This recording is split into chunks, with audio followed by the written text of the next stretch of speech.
Hi there, and welcome to the Alberta Update, a first-hand look at what's happening in your province. I am your host, Bruce McAllister. Thank you for being with us today. It's good to be back. We've, of course, taken a break while the legislature takes a break, and the Ledge itself will reconvene coming up on Tuesday, the 24th of February, and a budget will be tabled on Thursday, the 26th. We will bring you these updates each and every week that the legislature is sitting, but we thought it would be worthy to bring you a show before the legislature convenes to tee up what's going to happen at the legislature and, of course, all the news that's happening in the province. And there are a lot of things to address. So let's begin with the Premier's State of the Province address, which was made earlier this week to Albertans. The Premier is standing by to discuss that address and all of the interesting conversations that have come out of it. Before we talk to the Premier, though, here is a clip from the address. Good evening, my fellow Albertans. With the new budget approaching and a shifting geopolitical landscape, I wanted to take some time to speak with you about how your provincial government plans to navigate these challenges while ensuring Alberta continues to prosper. I'd like to start with the good news. The Alberta economy is once again booming. We are leading the entire country in virtually every economic category, from job growth to investment to GDP to wages. The Energy Agreement, or MOU, signed with Ottawa last year, has eliminated both the destructive oil and gas production cap and the net zero power regulations. These two victories alone have had an immediate supercharging effect on our economy.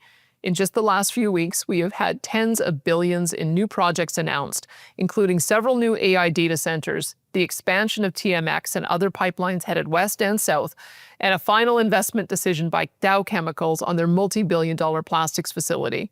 And that's just the start. All right. And there is the Premier now. We will air more of those clips. Premier, you just saw one from your State of the Province address. So well viewed, so many people tuning in. I'll ask you some of the specifics. But first, I want to talk to you about finances. Because it looks like a sort of a two-pronged or two-edged sword. On one hand, big deficit. On the other hand, investments coming here like crazy still, and your heritage fund is growing. So maybe put it in context for us. Well, I guess this is the thing. And historically, we've always been in a position where, as a growing economy, attracting more people, creating more jobs, having more businesses, our revenues would grow faster than our expenditures. And that's flipped in the last few years. Our pressure on our social programs is growing at a faster rate than our overall revenues. And then, of course, we ended up with a double whammy of the election of Donald Trump in the United States. And it's created a little bit of instability in our energy pricing. So we are accustomed to having $74 oil. It's now gone to $60. And for every dollar that we lose about $750 million in revenue. So you can imagine a $12 billion hole in our budget year over year. And then also we had 10 lost years under the Justin Trudeau government, where we had a government that was bent on keeping our oil and gas in the ground and destroying our principal industry. And the lost opportunity that happened from that, if we had had 2.5 million more barrels per day because of Northern Gateway and Energy East and Keystone XL, that would have generated $55 billion of additional GDP for the economy, and about 40% of that goes to government. So that would have gone a long way to having us address some of these budget shortfalls. One more thing I would say that's a factor, of course, which is so irritating to Albertans, is the fact that we keep on seeing equalization dollars, more money coming out of Alberta into the federal coffers, and then being distributed to places like Quebec and Manitoba and others, while we have significant concerns in dealing with social programs back here. So that's sort of the nature of the problem that we have, but I think we've got some good solutions. Great point. Listen, I heard many at the Alberta Next panel say they don't mind paying their fair share. Subsidizing other programs, though, while we can't pay our own, is a bit of a problem. To that point, I want to segue into immigration. I'd like to ask you a few questions, but first of all, how much has the mass immigration policy of the federal government contributed to the deficit in the financial situation that Alberta is in? Well, I think it's been pretty extraordinary. I mean, when you think about what we've experienced in Canada as a whole, in the years following COVID, it was something like 6 million people who came in, which is over 30% of our total population. And historically, Alberta did not normally receive a large number of those newcomers relative to our population, but we're 12% of the population of Canada. We were getting 22% of the newcomers coming in. And it has been, we used to have a really great immigration policy under Prime Minister Stephen Harper, where we would bring in people principally as economic migrants. And that is so important because when somebody comes in as an economic migrant, they have a job and they are a taxpayer first. And then if they decide to go on to become a permanent resident and ultimately a citizen, then they bring their families over and they're able to enjoy all the social programs that we have to offer. We've had a reversal on that. We've got a number of people who have come who are not economic migrants. They may be low skill workers through the temporary foreign worker program. They may be international students, the family reunification, asylum seekers. And that's putting a lot more pressure on our social programs without the dollars to support it. So we need to get back to a more rational immigration policy. And that's part of the reason why I put forward the challenging questions that I have to Albertans. We're going to do a shift, and I want to make sure that they're on board with us in shifting to have Alberta take more authority over our immigration program for exactly those reasons. All right. Well, to that point, I mean, we could go through the questions one by one. That would take some time. So let's do this. Would I be correct in characterizing, maybe just as you just said it, the crux of this is so that Alberta can take control of its immigration system, which it should, as opposed to the federal government, which has made such a mess of this. And you're looking for Albertans to come on board and say, yeah, it's about time. Yeah, there's only one province who's really done this in a major way, and of course it's Quebec. They have an accord that they established in 1991 that gives them authority over the economic migrants, and so they get to attract people here based on the needs of their economy, as well as for Quebec, it's the interest of making sure that they can speak the French language. But that'd be a consideration for us too. We need to know that people who have a good job in Alberta have to be able to communicate with their fellow workers, and so English is going to be important as one of our factors. But we also know that people who come from a temporary basis often really enjoy the community that they find and want to move on a pathway to permanent citizenship. We don't have enough provincial nominees. We have a process that allows for us to give permanent resident status, but instead of where it should be, which is probably around 35,000, it's only at about 6,400. And so as a result, we have a mismatch. We're not attracting the people for the jobs that we have, and we're not able to offer that permanent status for those who have decided that they want to make this our home. So we believe that what we have seen with the federal government having mismanaged immigration to such the extent that they have, that it really is time for us to get a Quebec-style accord so that we can have that better match and get back to what the original intention of immigration is to make sure that it's a good fit for the person who is coming here so that they've got a means to support themselves, but also it pays back into the Alberta economy. Premier, you've also said it's time for a reset with Ottawa. Again, something we heard over and over again as we traveled the province and listened to people as they were at the Alberta Next panel. I was at a gathering the other night and I asked a group of people if they could name some of their newly appointed Alberta senators, and nobody could. I'm sure some could. I'm not making the point to suggest anything on the people that couldn't name them, but the point is this. We should have more say in who is appointed, and you'd like to see reform on that, on how judges are appointed, etc., so that Albertans are represented. You know, we go through and we have legislation where time and time again we have senators elect waiting for the federal government to appoint them. It's only happened a couple of times. And I think we were well served by that process, by those who did end up ultimately going through that election and getting appointed. But we know that we currently have two senators in waiting. And those positions have been filled, as you say, by people who don't even know their name. And you have to ask the question, would they have been able to get a Democratic mandate from the people of Alberta, some of them? And I suspect with some of them, the answer is no. And so here we are, having fought this for probably 3 decades. We all remember Burt Brown and the triple E that was carved into the farmer's field. And so I'm asking people, should we continue to go through with this charade of electing senators only to have it ignored, or should we acknowledge that the Senate isn't working? It will never work. It will never be regionally balanced. It will never be equal elected effective. And so maybe it's time to abolish it as well. We don't have a Senate at the provincial level. And so maybe it doesn't make sense for us to have a Senate anymore. But I want to ask Albertans, are we prepared to do that kind of major shift and to start asking for that at the federal level? And that would prompt a constitutional discussion with our fellow premiers as well as with the federal government. Okay, the legislature reconvenes next week. Obviously, the budget's a big part of that, but you've got an aggressive agenda. What can you say about what's coming up? What can Albertans expect? Oh, So much. You think as you've gone in, we're almost 3.5 years in. You would think that you would run out of things to do, but we always get great ideas from the public, from stakeholders, and so we want to act on those ideas. So I think we've got something like 18 bills coming forward.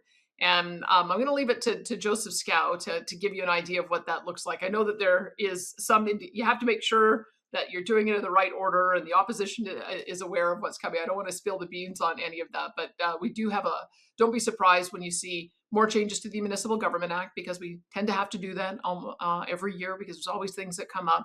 Don't be surprised to see that there's going to be some new red tape reduction measures. I think that that Minister Dale Daly, he loves to get a bill in at least once a year and sometimes in 2 sessions. And of course, we've got the big budget. The budget will be coming down next Thursday. And then we'll be able to share more then. But I wanted people to know it is going to be a tough budget. We do have this mismatch between our revenues and the pressure on our expenditures.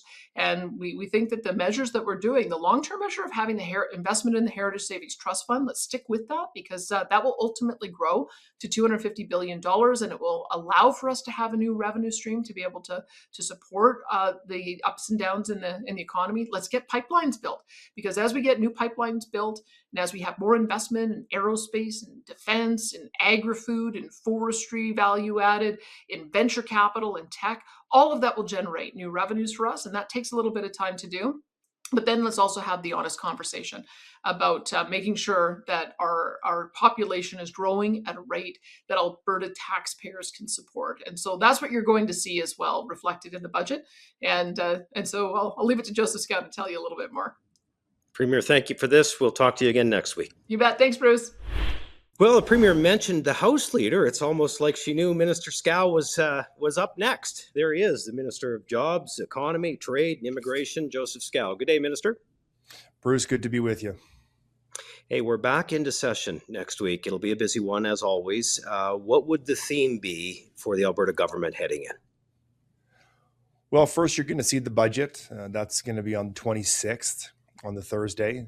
And though we have prepositioned and talked a lot about it being a tough budget, it is one that I still think addresses the main concerns of Albertans that we've been hearing from day one of being elected, which is dealing with affordability, making sure Albertans have access to the world-class healthcare that we provide, access to schools and education and infrastructure. So it's a long list, but we're able to accomplish that goal, I think, with this budget. And I do applaud the Premier and her leadership, and also the Finance Minister for his tireless effort to get us to where we are. Yeah, we all watched the Premier's State of the Province this week. So many challenges for Alberta, so many good things too. We'll get to some of those. Can you give us a look behind the curtain at all and tee up any of the legislation that we might see? Yeah, I'm happy to, Bruce. So we're going to be focusing a lot on the jobs economy side from my ministry. We'll also be looking at continuing on the healthcare reform, making sure that we are getting the results we need for Albertans. So I'm really excited about that. The Premier has talked a lot about the fact that immigration across Canada has gone out of control as a result of 10 years of Trudeau's mismanagement. And so as a province, we're going to do everything we have, including what's in my mandate letter, to use legal means to get more control over Alberta's immigration and really focus in and hone in on economic migration. We have so much ahead of us, be it in construction and manufacturing, technology, agri-food. All this development is going to require a workforce that we need readily available, and we need to make sure that we have access to that right away. Well, top of mind for a lot of people is jobs, or our jobs, and the economy. You serve a giant portfolio, really. You're Minister of Jobs, Economy, Trade, and Immigration. So what can you tell us, I guess, about Alberta's current state when it comes to jobs and the economy? Well, if you look at the numbers year over year, it shows a trend that Alberta wins, and Alberta will continue to win going forward. Even across Canada, when we see job losses, Alberta continues to add new jobs. Every once in a while, you might see a little bit of a dip, but year over year, people go where there's opportunity. And that opportunity is right here in Alberta as a result of the measures that we've taken to cut regulation and cut taxes on business leaders and business owners. So they can do what they do best, which is create wealth and create opportunity. So jobs, they are great in Alberta, but we also want to make sure, referencing my last point about immigration, that Albertans have the first crack at jobs in Alberta. What can you tell us about maybe what might be on the horizon for economic growth? I know you've been talking about how the jobs numbers lead the country. That's fabulous for Alberta. Is there anything on the horizon that we can get excited about that you might tip us off on? Absolutely. The Premier and I, with Minister Lowen, just did an announcement not long ago about de Havilland and purchasing water bombers from them. They've committed to build a new water bomber manufacturing facility in Wheatland County. This is going to be a huge boost for the county and also a big job builder. When we did the announcement, it was tough to see on screen, but over to my right, there was hundreds of workers in that facility who were so excited about this purchase agreement because they knew it's sustainable job opportunities for them and job security. And this is just one example of many. We saw the defense industrialization strategy come out from the federal government just recently, which I think has a lot of good points in it. And it shows a commitment that they're going to be spending in Canada, building up our defense with the need for heightened northern security, Arctic security. Alberta is the perfect place for that investment, particularly in aerospace. We have a number of military bases that we can use and expand on. So I'm very excited about what we've announced recently, but also the future of spending in Alberta and the investment we're going to see coming forward. Wonderful. Speaks to the diversification too, doesn't it, really, of the economy. Minister, thanks. I know you'll be busy during session. You always are, as your ministry and as House Leader. So thanks for taking some time for us. Of course, Bruce. Anytime. Thank you. All right, there's Minister Joseph Schow with us on the Alberta Update. Well, we talked about off the top of the show, of course, the Premier's State of the Province address, and it has been watched by so many people. If you missed the whole thing, you can certainly find it online. But again, here are a couple of the more important clips from that State of the Province address to Albertans. And then came Justin Trudeau's disastrous open border immigration policies, which have caused an unprecedented strain on our healthcare, education, and other social programs. In just the last 5 years of Trudeau's tenure, Alberta grew by almost 600,000 people to more than 5 million, all while Ottawa throttled our most important job-creating industries and prioritized immigration away from economic migrants and instead focused on international students, temporary workers, and asylum seekers. Adding 600,000 people in 5 years is like adding half the city of Calgary or Edmonton in 5 years. Although sustainable immigration has always been an important part of our provincial growth model, throwing the doors wide open to anyone and everyone across the globe has flooded our classrooms, emergency rooms, and social support systems with far too many people, far too quickly. I want you to know how confident I am in the judgment of Albertans on these and other delicate issues. Although there are some politicians and commentators that fear direct democracy, such as referendums, I do not. I trust the judgment of Albertans. I know that as a province, we will thoughtfully ponder, debate, and ultimately come to a wise decision on these questions that will benefit our families and our fellow Albertans for generations, just as we've always done. All right, there's a couple of more clips from the Premier's State of the Province address, and there's a minister that has a lot of work to do with the Premier's State of the Province address and everything else that's about to happen with the sitting of the legislature. Good day, Minister Nixon. Good to see you, Bruce. Thanks for having me on. Well, what a portfolio, assisted living and social services, so much going on there. You announced earlier with the Premier a new assisted living navigation portal, which you described as a one-stop shop for Albertans to see the assisted living supports in the province. So clearly, very good news. How will it make it easier for seniors and families to use? You're probably shocked, Bruce, that up until this government came into power, there was no actual control of the vacancy of our assisted living system. In fact, the government didn't even know how many units we had, where the units were located.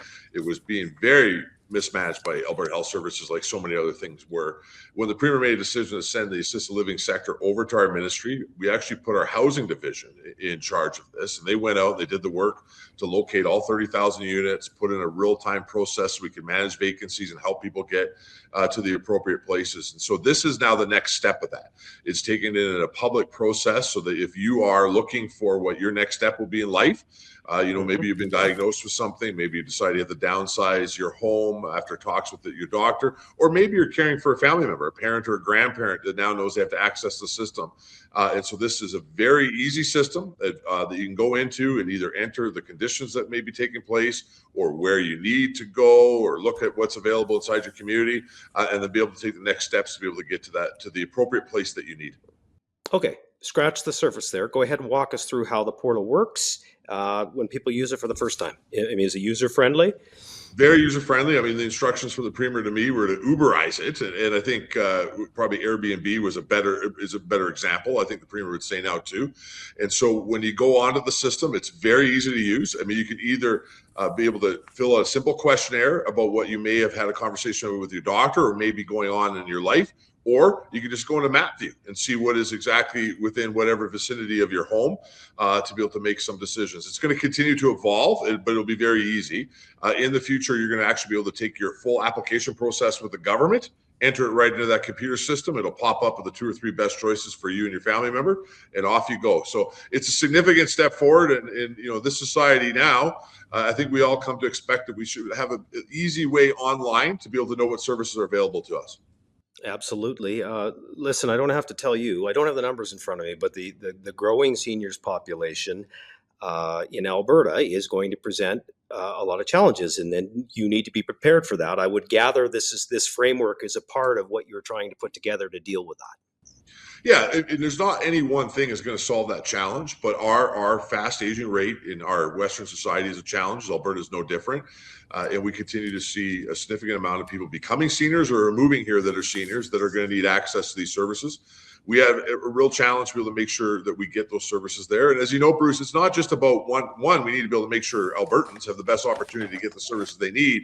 But if we don't fix this challenge, it's actually what's causing challenges elsewhere in the healthcare system, because we end up with mom and dad or grandparents in the wrong place. And so these measures, this is just one of them, have resulted in a 40% reduction in those waiting for continuing care inside the hospital. So that's our main goal. And a 65% reduction in wait times for people to get to continuing care in the last 5 months. So it's one tool of many the government's working on. But again, it just continues to move us forward to the Premier's goal to make sure that we have the best healthcare system in the country. Okay, let's shift to housing. You're also the Minister of Housing. I hear we are on a hot streak. Yes. I'm proud of the work that Alberta's done, our industry and Albertans, to make sure that we continue to lead the country when it comes to housing. This has been one of the great crises over the last 3 years. It is stabilizing across the country, but if you think back over the last couple of years, Bruce, this has been a big issue. And Alberta has been the only place that has solved it, because we bet on Albertans. We bet on our industry, and we bet on creating an environment that could allow people to be able to build homes that we then would be able to increase our supply. And we have led the country now for 2 years straight, every quarter. Last quarter was no different. We broke records. Last year, we broke records. And this quarter we're in right now is another record-breaking year. And so we just continue to break records over and over. We do expect that that'll start to slow down. But the good news is that our plan worked. And what that's resulting in is more affordable homes. And in particular, we are the only jurisdiction in the country where rent is going down 4% below the national average, which really shows, again, our conservative viewpoint. Again, betting on Albertans, creating a place that can allow industry to do their jobs pays off over top of things like rent control and other socialist policies each and every day. Well, you might have answered it for me, but I got to ask you anyway. What's the biggest factor? It makes you wonder why more provinces aren't implementing exactly what you have. Well, I can tell you, Bruce, with these numbers now, the other provinces are starting to call up and ask how. This is not something that can be ignored anymore, the numbers that we're talking about. And even the federal government's paying attention, going, how did Alberta pull this off? But really, at the end of the day, we invested in strategic affordable housing that we needed for things like fixed income seniors or those who are facing affordability issues. But we doubled down on removing red tape and saying, hey, let's just get out of the way and let industry and let Albertans do their job. And they created the best supply anywhere in the country, and we're pretty proud of them. Minister, you have a lot of work on your plate, but we appreciate you taking a few minutes to join us. Have a good session. I'm sure we'll see you again as things progress. Always a pleasure. See you soon. All right, there's Minister Jason Nixon with us on the Alberta update. Again, Alberta is booming, certainly compared to the other provinces when it comes to housing and some of the other things that minister is working on. Well, one of the most followed up government announcements of the year is the most popular baby names in the province. Yes, every year this is one people pay a lot of attention to. This year, Noah and Olivia extend their reign for another year as the most popular names in the province. And here is a clip from that event with Alberta's Minister of Service, Alberta, and that is and red tape reduction. That is Dale Nally. Each name on this list represent a family's hope, a community's future, and a brand new beginning. Last year, Alberta families welcomed more than 52,000 babies and chose 14,581 unique names. Now, to all Alberta's parents who welcomed a new bundle of joy in 2025, and to those who are expecting, my sincere congratulations. As you take the next steps in raising your family's newest addition, our government will continue working to make sure Alberta remains the best place in Canada to raise a family. And that is it for the Alberta update this week. We'll end it right there, but we will be back, of course, every week when the Alberta legislature sits and reconvenes next week on Tuesday, and then the budget is dropped on Thursday, after which there will be a break for a week, and then they're back for the spring session. So we'll see you lots over the coming weeks.